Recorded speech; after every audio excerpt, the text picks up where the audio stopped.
Welcome to the Rim Break Rodeo. We hope this video helps. You start by making exact copies of the corrupted AVI. Do not work on the original.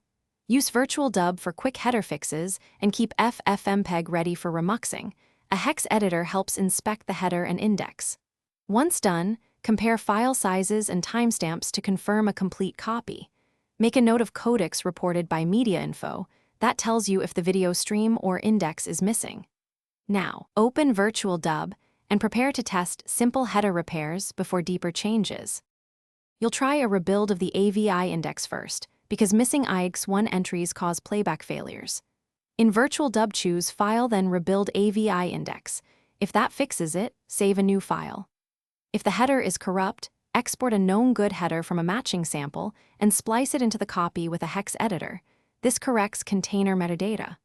Once the header and index look consistent, use FFmpeg with C-copy to remux, ensuring streams remain untouched, but container structures are rewritten.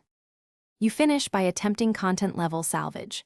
If frames are corrupted, run FFmpeg with air detect ignore air and map streams to extract as much as possible. This often recovers most footage. Make sure to check audio sync. If drift exists, extract audio and video separately, then remux while shifting timestamps.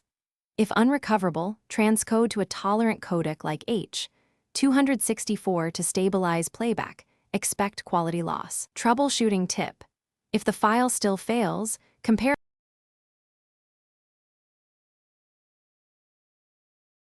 Thanks for watching. Consider subscribing if we helped you.